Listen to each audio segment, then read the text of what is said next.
They say revenge is a dish best served cold, but I prefer mine scalding hot with a side of public humiliation. My name is Evan Lorne, and 6 months ago I thought I had it all figured out. Perfect condo in downtown Toronto, perfect wife, perfect life. Turns out the only thing perfect about it was how perfectly screwed I was about to get. Before we dive deeper into this story, I have one small request. Please subscribe, drop a like, comment, and hit that hype button to boost this channel so more people can discover these incredible Reddit stories.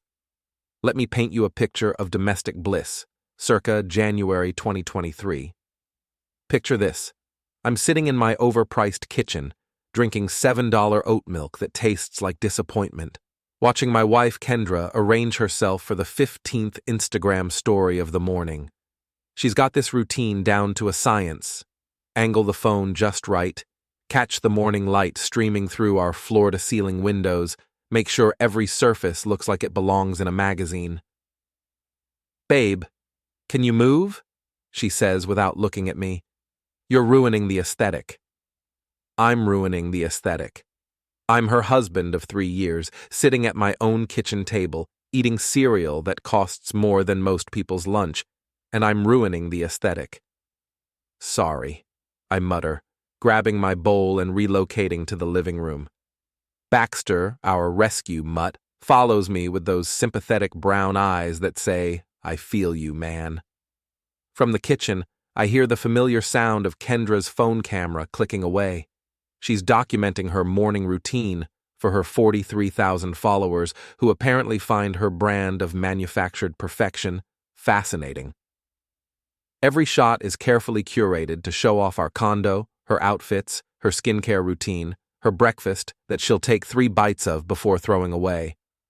What her followers don't see is me. They never see me. I used to think it was just coincidence. Maybe I wasn't photogenic enough for her brand. Maybe couples content wasn't her thing. But then I started noticing the patterns. The way she'd crop me out of photos. The way she'd wait for me to leave the room before filming. The way she'd actually Photoshop me out of pictures where I accidentally appeared. I'm a financial planner, which means I notice patterns. It's literally my job to spot irregularities and figure out what they mean. So when my wife of 3 years suddenly starts treating me like a ghost in my own home, I pay attention. "I've got a brand meeting today," Kendra announces, finally joining me in the living room. She's wearing one of those athleisure outfits that costs more than my car payment, all perfectly coordinated in shades of beige and cream that photograph well under ring lights. "With who?" I ask, though I already know she won't give me a straight answer. "Just some potential collaborators. Nothing major." She's scrolling through her phone, probably checking her engagement metrics. Everything with Kendra comes back to numbers, likes, follows, comments, brand deals. "What kind of collaborators?" "Fitness stuff, wellness, the usual." The usual. Right. Because my wife, who considers walking to Starbucks cardio, is suddenly interested in fitness collaborations. I watch her gather her things, ring light, phone tripod, makeup bag that's bigger than my laptop case, and about 6 different water bottles because hydration is apparently very on brand right now. She kisses me goodbye, a quick peck that feels more like a social obligation than affection. "Don't wait up," she says. "These things can run late." And then she's gone, leaving behind only the faint scent of her expensive perfume and the lingering feeling that I'm missing something important. I finish my cereal in silence, Baxter curled up next to me on the couch. The condo feels different when Kendra's not here, less like a showroom, more like a home. I can put my feet up without worrying about disturbing a carefully arranged throw pillow. I can watch something other than whatever Netflix show is trending on social media. My phone buzzes. Text from my buddy Jared. "Dude, your wife's at the Lush Lounge with some campaign crew. Looks fancy." Jared works security at one of those trendy downtown lounges where influencers go to be seen. He's been my best friend since college, back when we were both broke and honest about it. Now I'm just broke in an expensive way. I text back, "Yeah, She mentioned a brand meeting. This the fitness thing she's been talking about? Wait, how does Jared know about the fitness thing? I never mentioned it to him, and Kendra certainly doesn't discuss her business with my friends. She barely acknowledges their existence. How do you know about that? I type. 3 dots appear, then disappear, then appear again. Bro, maybe we should talk. My stomach drops. That's never good. In the universal language of male friendship, maybe we should talk, ranks somewhere between we need to discuss your drinking and I slept with your sister on the scale of conversations you never want to have. What's going on? Not over text. Can you come by the lounge around 6? I get off then. I stare at my phone for a long moment. Part of me wants to ignore it, pretend everything is fine, go back to my overpriced oat milk and my perfectly curated life. But that pattern recognition part of my brain is screaming that something's wrong. I'll be there, I text back. The rest of the day drags by. I try to focus on work, running numbers for clients who want to retire early and live their dreams. The irony isn't lost on me. I spend my days helping other people plan their perfect futures while my own present is apparently falling apart. At 5:45, I'm standing outside the lush lounge, watching Toronto's young and beautiful filter in and out. This isn't my scene. I'm more of a dive bar guy, somewhere with decent beer and no dress code.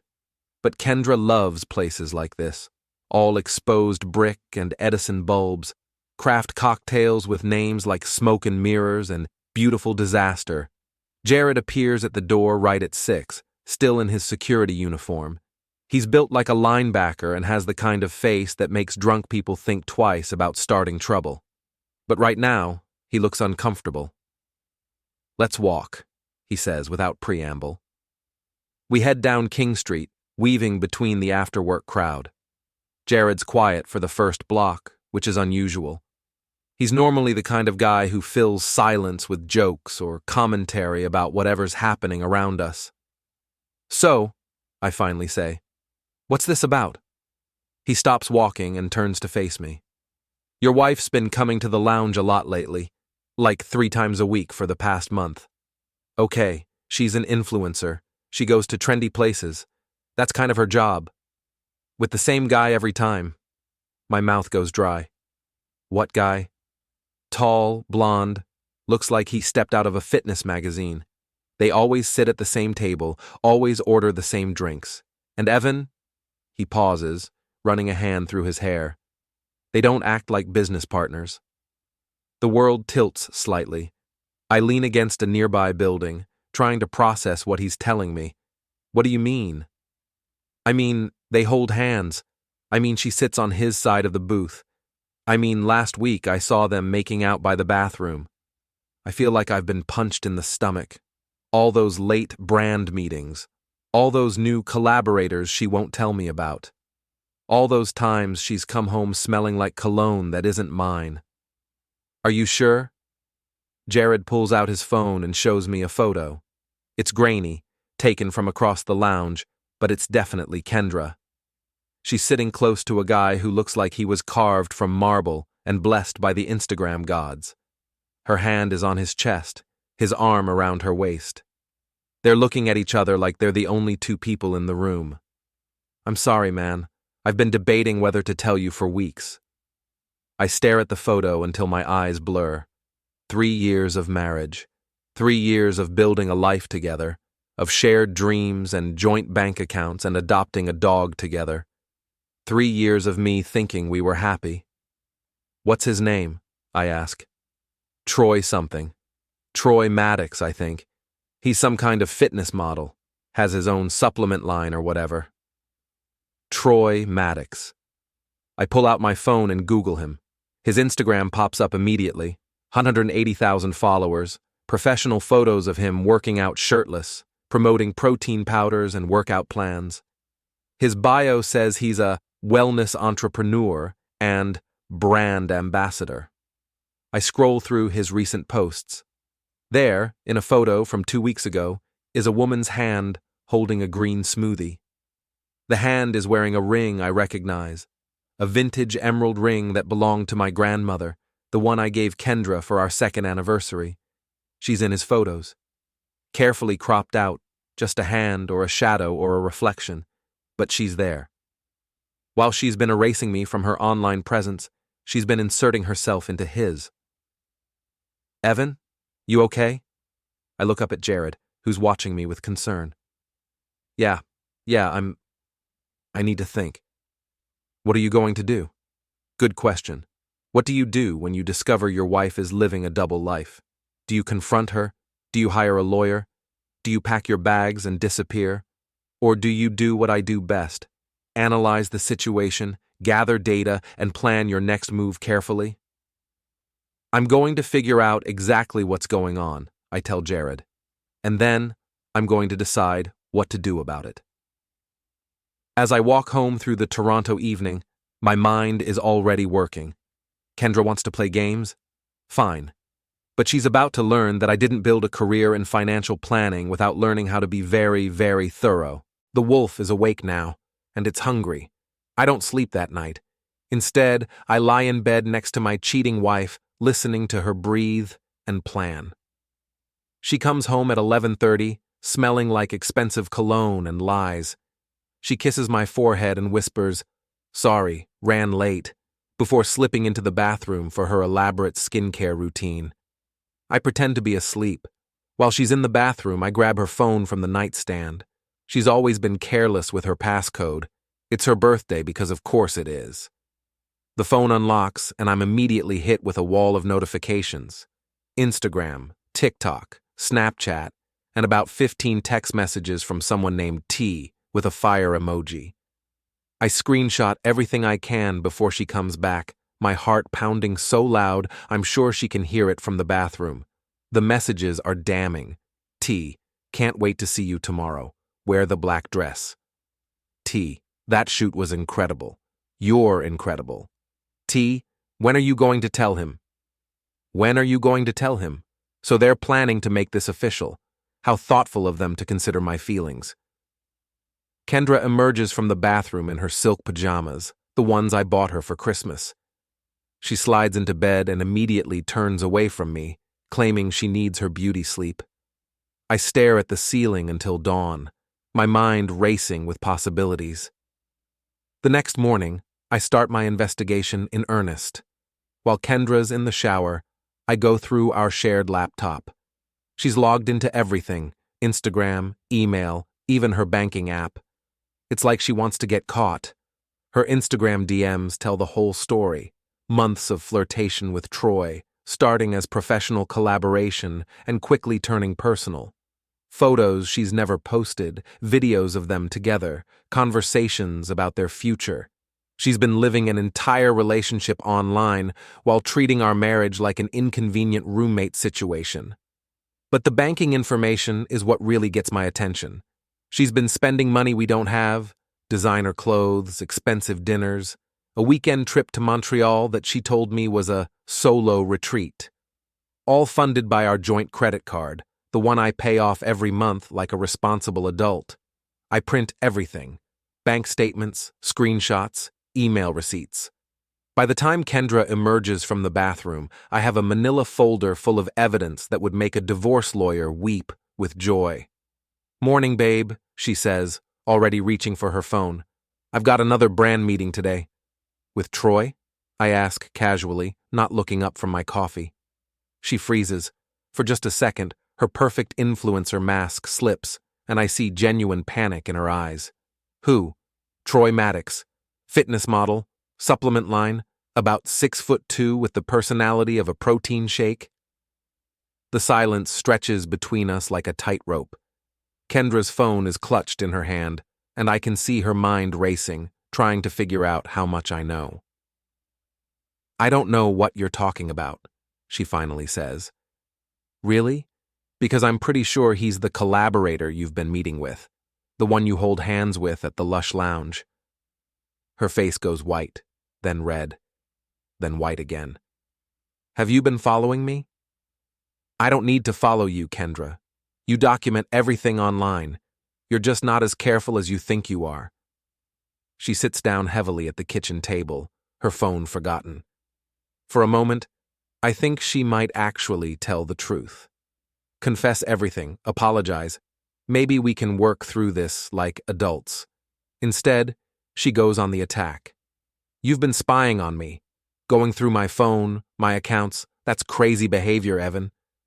Crazy behavior is having an affair and funding it with our joint credit card. It's not an affair. It's complicated. Complicated how? You're either sleeping with him or you're not.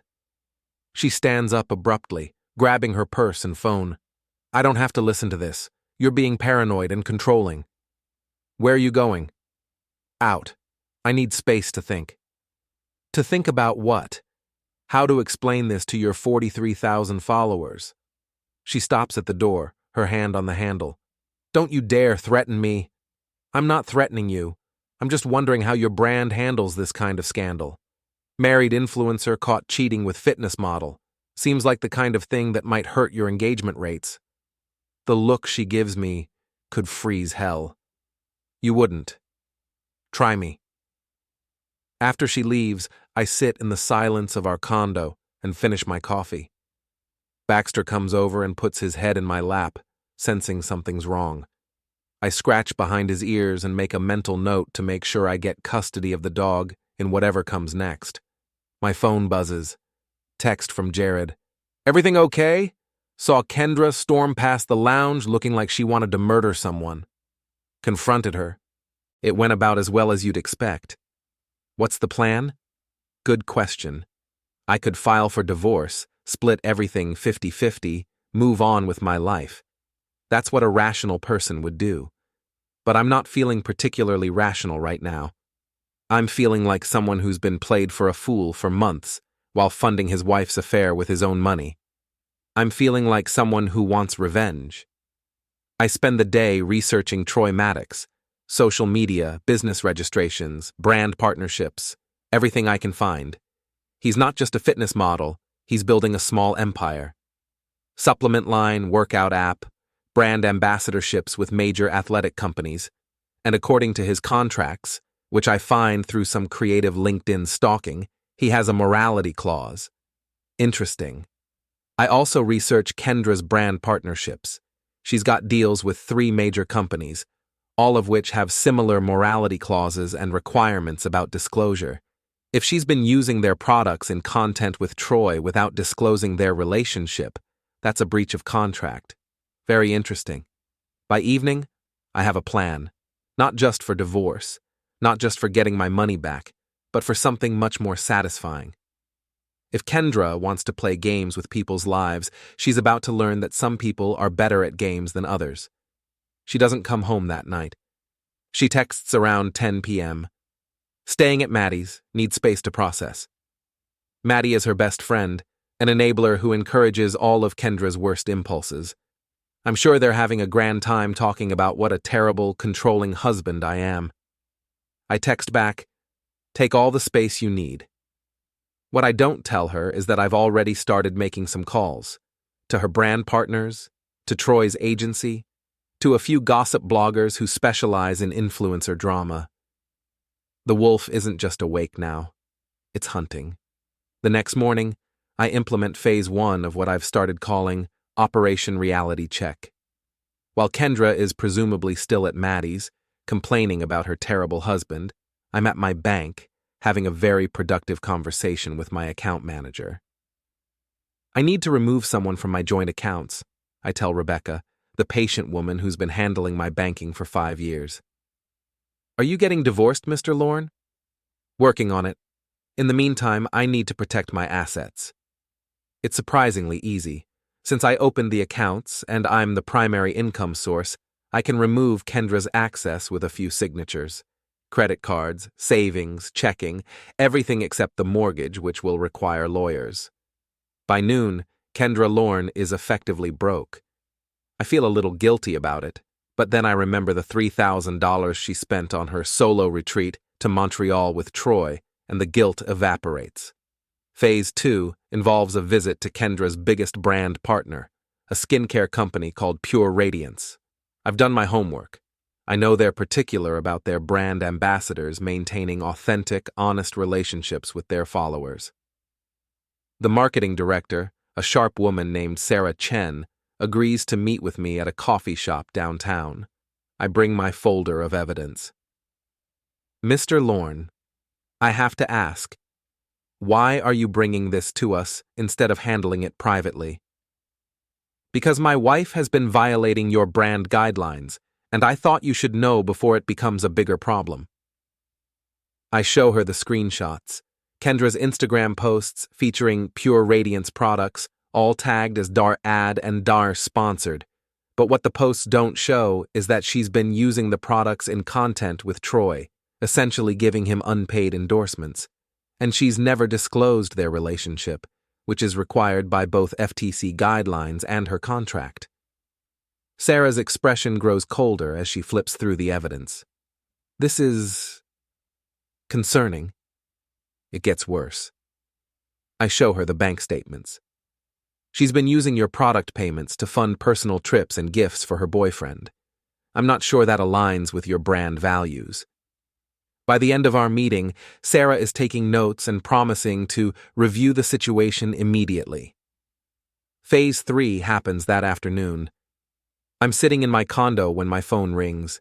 It's Kendra, and she sounds panicked. Evan, what did you do? About what? My card was declined. At Sephora, in front of everyone. I can picture the scene. Kendra at the makeup counter trying to buy $200 worth of products for her content creation, her card getting rejected in front of other customers and store employees. For someone whose entire identity is built on projecting success and luxury, it's basically a nightmare scenario. That's weird, I say, not bothering to hide the satisfaction in my voice. Maybe you should call the bank. I did call the bank. They said you removed me from the accounts. Oh, right. I forgot to mention that. I'm protecting our assets during this difficult time. You can't do that. Actually, I can. They're my accounts, Kendra. You were an authorized user. The silence on the other end is deafening. I can practically hear her brain working, trying to figure out her next move. This is financial abuse, she finally says. No, financial abuse is spending $3,000 of someone else's money on a romantic getaway with your boyfriend.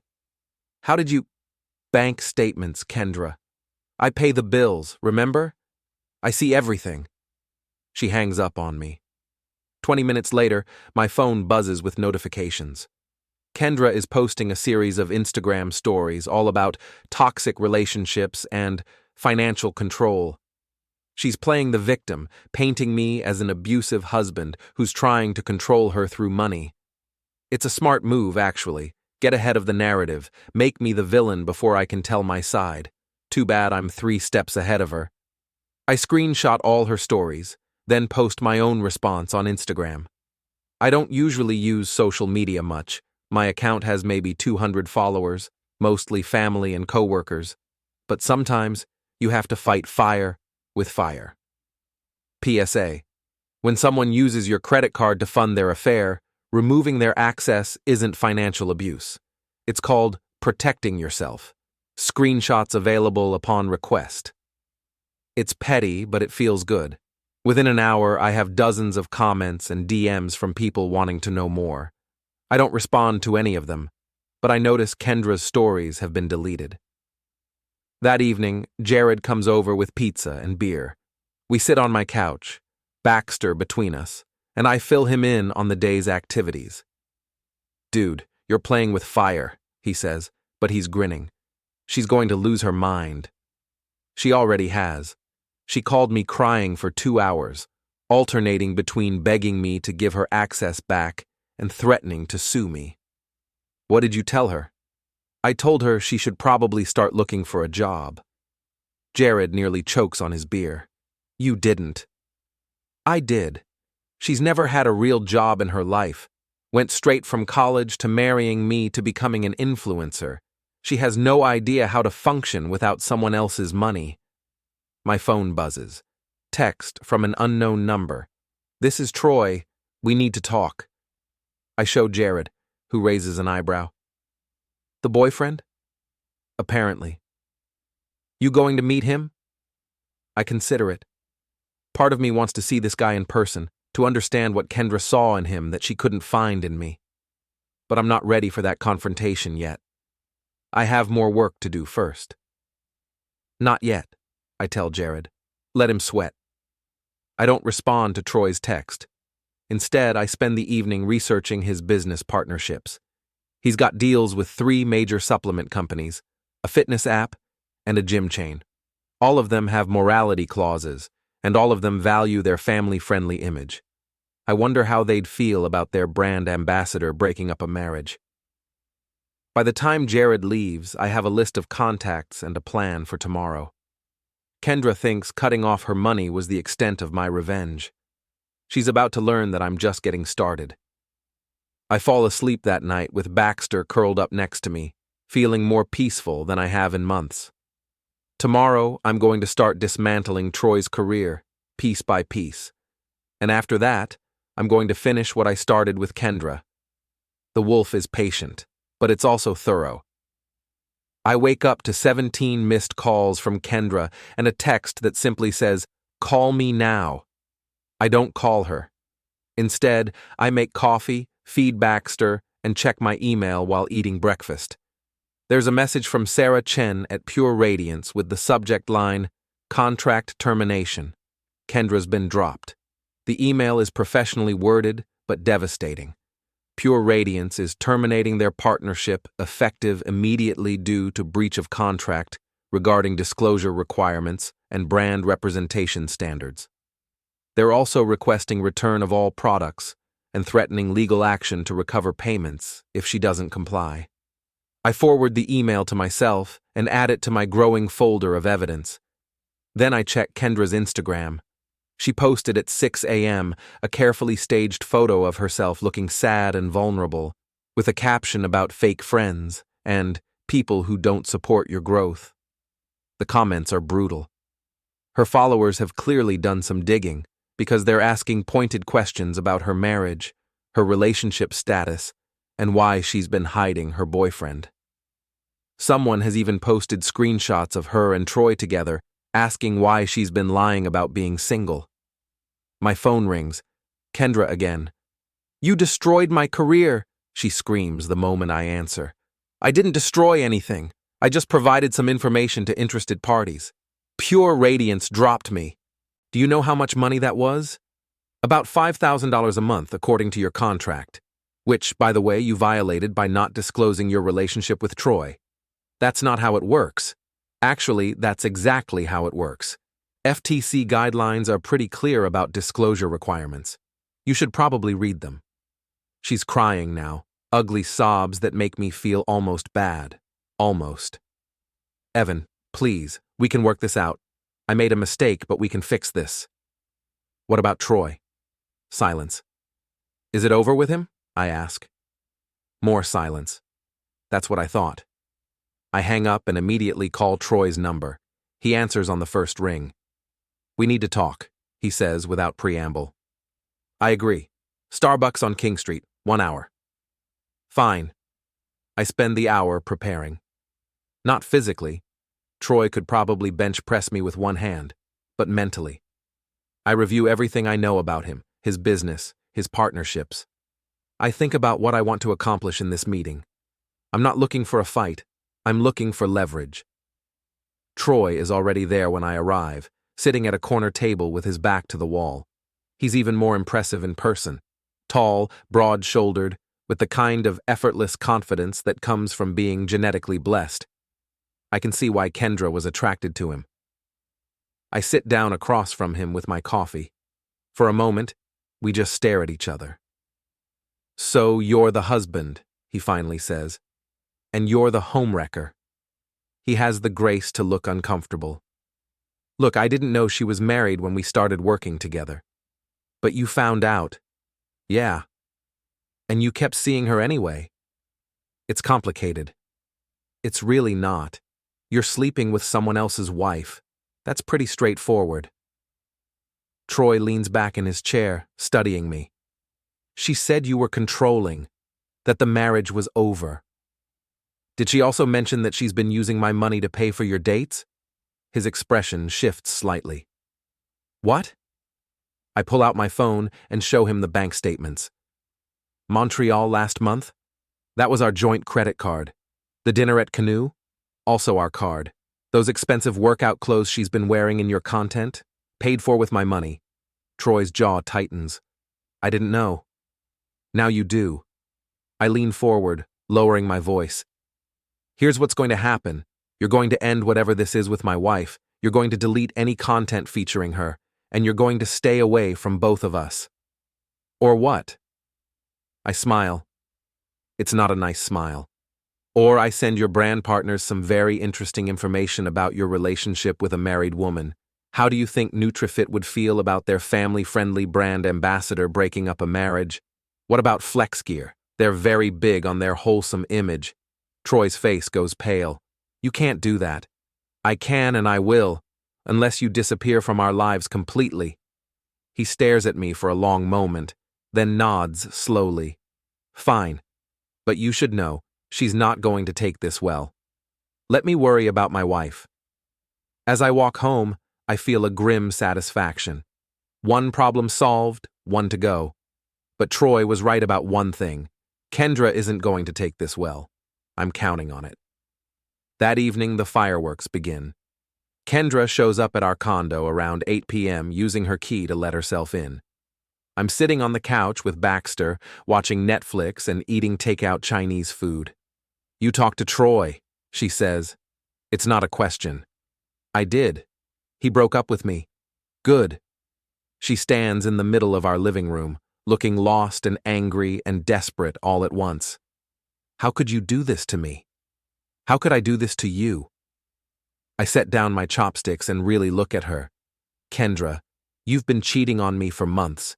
You've been spending my money on another man. You've been lying to your followers, to your brand partners, to everyone. And you're asking how I could do this to you? I was going to tell you. When? After you moved in with him? After you cleaned out our accounts? It wasn't like that. Then what was it like? Explain it to me. She sits down heavily in the chair across from me, tears streaming down her face. I felt trapped, like I was disappearing. Everything was about your career, your friends, your life. I was just an accessory. So you decided to have an affair. I decided to find myself with someone else's dick. She flinches. Don't be crude. Don't be naive. You want to find yourself? Great. Do it as a single woman. We're getting divorced. The words hang in the air between us.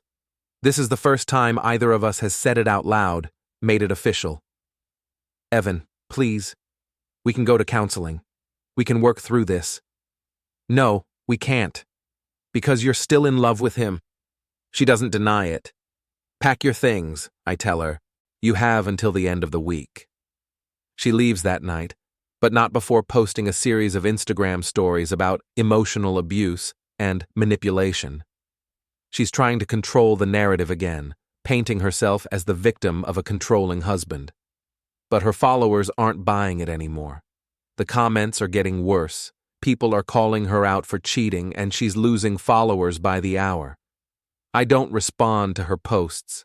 I don't need to. The truth is speaking for itself. 3 days later, I get a call from my lawyer. Kendra wants to meet to discuss terms for the divorce. She's ready to negotiate. I'm ready too. But not for negotiation. I'm ready for the final phase of my revenge. The meeting is set for Saturday afternoon at a neutral location, a coffee shop in Yorkville that's trendy enough for Kendra to feel comfortable, but public enough to prevent any dramatic scenes. At least, that's what I'm hoping. I arrive early and choose a table near the window, where the afternoon light is good for what I have planned. Kendra shows up 10 minutes late, wearing oversized sunglasses and a designer outfit that probably cost more than most people's rent. She's clearly been crying, but she's trying to maintain her influencer composure. She sits down across from me without ordering anything. Thank you for meeting me, she says, her voice carefully controlled. Let's get this over with. She flinches at my tone but pushes forward. I want to discuss the divorce terms. What's to discuss?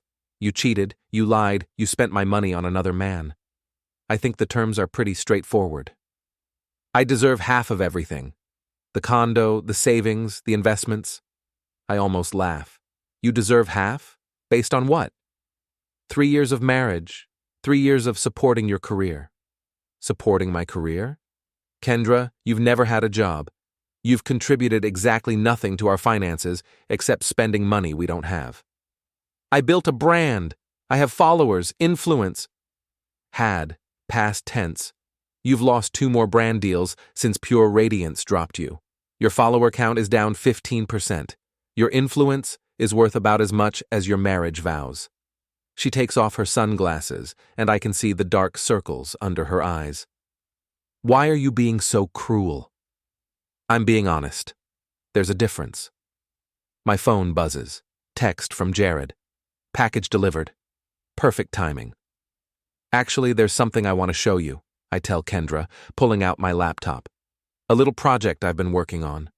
I open a website I created over the past week. It's simple, clean, professional looking. The header reads, "The Truth About Kendra Pike, a Case Study in Influencer Fraud." Kendra's face goes white as she reads the title. The site contains everything. Screenshots of her lies, bank statements showing her spending, photos of her with Troy, evidence of her contract violations. But it's not just a dump of information. It's organized, professional, devastating. I've presented it like a business case, complete with timelines and financial analysis. "You can't post this," she whispers. "I already have. I sent the link to every gossip blogger in Toronto, every influencer news site, and about 50 of your closest followers. This will destroy me." "You destroyed yourself. I'm just documenting it." She's shaking now, her carefully maintained composure completely gone. "Please, Evan. I'll do anything. I'll give you whatever you want in the divorce. I don't want anything from you, Kendra. I want you to understand what it feels like to have your life dismantled by someone you trusted." My laptop chimes with a notification. Someone's shared the link on Twitter. Then another share. And another. "It's going viral," I tell her, watching the numbers climb. "Congratulations, you're finally trending." She stands up abruptly, knocking over her chair. "You're sick. You're a sick, vindictive person." "I'm a person who got tired of being played for a fool." She storms out of the coffee shop, leaving me alone with my laptop and my satisfaction. I watch the shares and comments pile up, people dissecting every detail of Kendra's deception. Her carefully curated image is being torn apart in real time, and there's nothing she can do to stop it. My phone rings. It's Troy. "What the hell did you do?" he demands. I told the truth. "You should try it sometime." She's having a breakdown. She called me crying, begging me to help her. And I told her I can't be seen with her right now. My agent says this scandal could eliminate my career. I almost feel bad for Kendra, almost. But then I remember the months of lies, the stolen money, the complete disrespect for our marriage. "That's between you and her," I tell Troy. "Stay away from both of us." I hang up and close my laptop. It's done. Kendra's reputation is ruined, her career is over, and her relationship with Troy is collateral damage. She'll have to start over completely, probably in a different city where people don't know her story. As for me, I feel lighter than I have in years. The weight of pretending everything was fine, of living with someone who saw me as an obstacle to her happiness, is gone. I walk home through downtown Toronto, past all the trendy spots where Kendra used to create content, past the lounge where she met Troy, past the life we built together that turned out to be built on lies. When I get home, Baxter greets me at the door with his usual enthusiasm.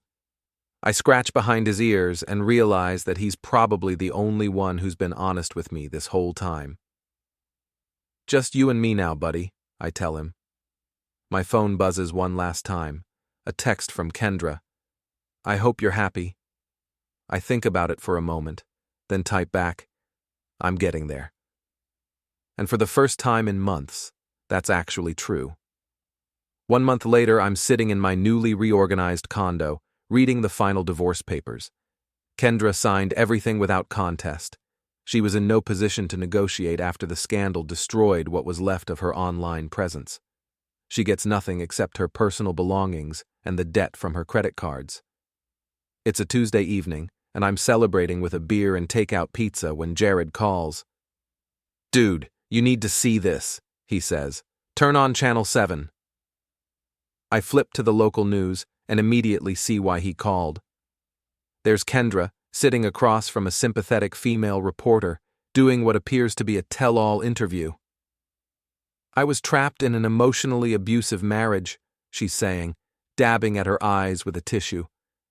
"When I finally found the courage to seek happiness elsewhere, my ex-husband launched a campaign of harassment and revenge that destroyed my career and my mental health." The reporter nods sympathetically. "What would you say to other women who might be experiencing similar abuse?" "Document everything. Seek help. And don't let anyone silence your truth." I have to admire her strategy. She's trying to rebrand herself as a survivor, turning her infidelity into a story of liberation from abuse. It's actually pretty clever. Too bad I saw it coming. I pull out my phone and open the app I've been waiting to use. See, while Kendra was busy playing victim, I was busy being thorough. I recorded every conversation we had after I discovered her affair. Every phone call, every argument, every manipulation attempt. All perfectly legal in Canada, where only one party needs to consent to recording. I upload the audio files to the same website where I posted her information, along with a new blog post titled, "The Real Story, Audio Evidence of Manipulation and Lies." The recordings are damning. Kendra admitting to the affair, lying about the timeline, trying to manipulate me into giving her money, even laughing about how stupid I was for not figuring it out sooner. Within an hour, the audio clips are all over social media. Kendra Pike is trending again, but not in the way she hoped. My phone rings. It's a number I don't recognize. "Mr. Lorne, this is Jennifer Walsh from Channel 7. We'd like to offer you a chance to respond to your ex-wife's interview." "No, thank you," I tell her. "The audio speaks for itself." And it does. By morning, Kendra's attempt at a comeback has backfired spectacularly. The news station issues an apology for not fact-checking her claims. The women's shelter that was going to partner with her backs out. Even her few remaining supporters abandon her. She calls me that afternoon, screaming and crying. "You've ruined my life," she sobs. "I can't go anywhere without people recognizing me. I can't get work. I can't even get a date." "Actions have consequences," I tell her calmly. "You should have thought about that before you decided to cheat. I'm going to sue you for harassment." "With what money? And which lawyer is going to take a case against someone who has audio evidence of you admitting to fraud and infidelity?" She hangs up on me. That evening, I get a text from Troy. She's lost it. Showed up at my gym crying, making a scene. Security had to escort her out. Whatever you did, it worked. I don't respond. Troy made his choice when he decided to sleep with a married woman. If he's dealing with the fallout now, that's his problem. 6 months later, I'm in a much better place. The divorce is finalized, I've been promoted at work, and I'm even dating again. A nice woman named Lisa who works in marketing and has never heard of Instagram influencers. Kendra, from what I hear through mutual acquaintances, moved back in with her mother in Hamilton. She's working at a department store makeup counter, trying to rebuild her life away from social media. Troy's career survived, but barely. He lost 2 major sponsorships and had to rebrand himself completely. I don't feel bad for either of them. They made their choices, just like I made mine. The difference is, I made better choices. I'm sitting on my balcony one evening watching the sunset over Toronto with Baxter at my feet when I get an unexpected text. It's from Shireen, Kendra's former best friend. "Hey, I know this is weird, but I wanted to thank you." I stare at the message, confused. Shireen was one of Kendra's biggest enablers, always encouraging her worst behavior. My phone rings. It's Shireen. "I know you probably hate me," she says without preamble. But I need to tell you something. Okay. I was the one feeding you information. I nearly dropped my phone. What? The timeline of her posts, the screenshots of her DMs, even some of the financial information. I was sending it all to anonymous accounts and making sure it got to you. My mind races, trying to process this. Why? Because she was a terrible friend and an even worse person. Do you know what she said about you? She called you a safety net and a placeholder until she found someone better. She laughed about how easy it was to manipulate you. The pieces start falling into place. How I always seemed to be one step ahead of Kendra's moves. How I found information I shouldn't have been able to access. How everything lined up so perfectly for my revenge. You've been planning this for months, I realize. We've been planning this.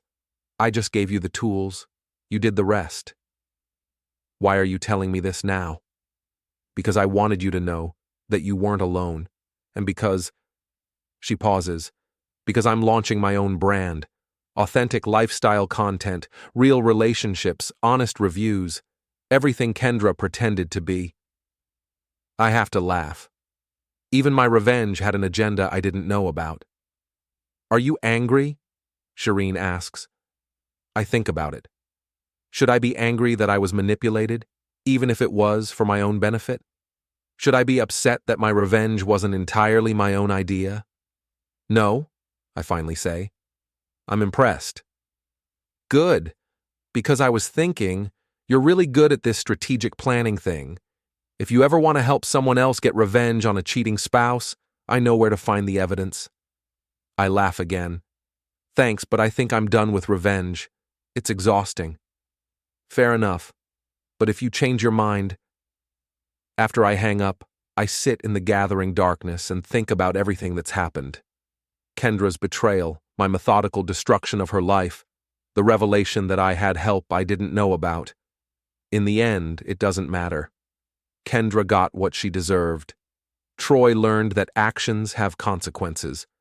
And I learned that I'm stronger than I thought. The wolf has fed. Now it's time to rest. I look down at Baxter, who's been patiently waiting for his evening walk. Come on, boy, I tell him. Let's go start our new life. As we head out into the Toronto night, I feel something I haven't felt in years. Genuine peace. The game is over, the score is settled, and I won. Sometimes the good guys do finish first. They just have to be willing to play a little dirty to get there.